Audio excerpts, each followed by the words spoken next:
Ito na, si Waki mga kaibigan. So napinturahan na yung mga konting mga dent and scratches.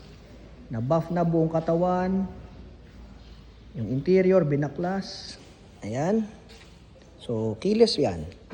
Keyless entry. Okay. Tapos, ito na siya. Yung interior niya.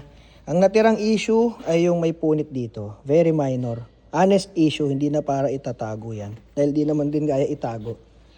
So, ayan. Start natin. Naka-head unit yan. Para sa hindi nakapanood ng unang video, pwede nyo balikan dito sa page natin. Ayan. I-on natin lahat ng ilaw. Para makita nyo, gumagana siya. Ang bango ng loob. Iba talaga pag nalinis yung loob. Sa salamin, gumagana yan. Likod. Ayan. Ito, pwede nyo kargahan kung gusto nyo. Ito, natatanggal din to. Ayan, oh. Ito yung loob niya. May seatbelt, harap at likod. Yung isa pang issue. Dalawa lang kasi nakita kong issue dito.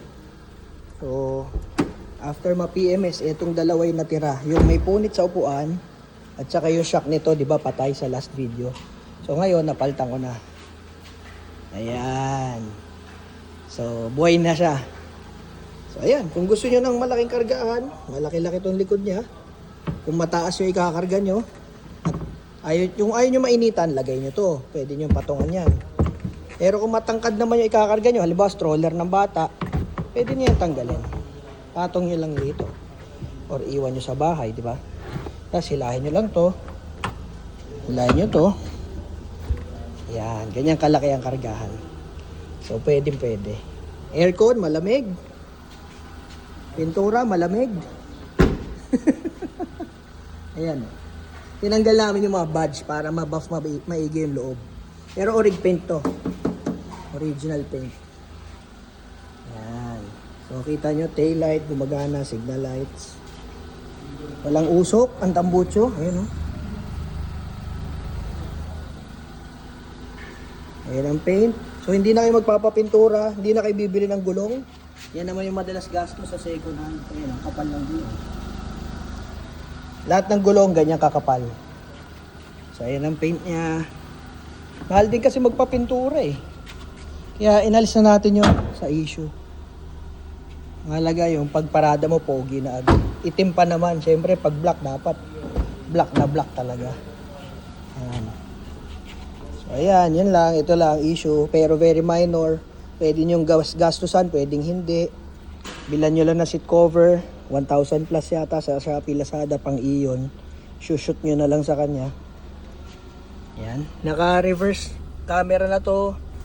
Naka-Android na siya na head unit. Ayan. Pwede kayo mag-YouTube dyan.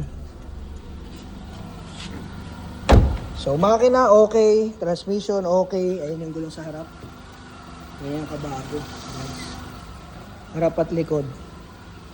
So, minsan kasi makakabili tayo second hand. Papapinturahan mo pa. Bibili ka pa ng gulong. Paparehistro ka pa. Yung aircon din ito, bagong cleaning na.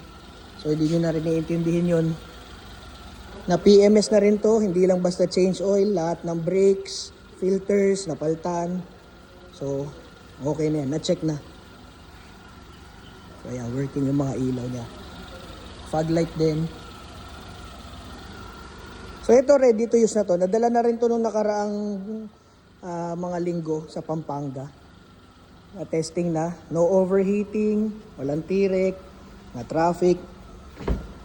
Okay na okay. Napakatipid nga daw, sabi ng tropa natin na nagdala nito. So wala na kayong gagasusin maliban sa dito sa upuan. Buksan natin yung hood. Ito na lang, napakaliit na issue. Very honest issue.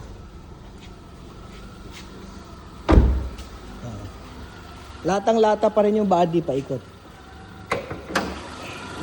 Ayan ang engine. Yung battery, ang alam ko bago-bago pa ito. Wala pa yatang 1 year, sabi sa akin ni tita. Brake fluids, ayan makita nyo. Napakalinaw. Langis, napakalinaw. Nakakulant din. coolant dito, coolant din doon sa reserve. So, lahat yan. Ready na to, mga kaibigan. 205, tapos na to. Sasakyan nyo na lang. Kung gusto nyo, comment kayo or message kayo dito sa ating page. Thank you.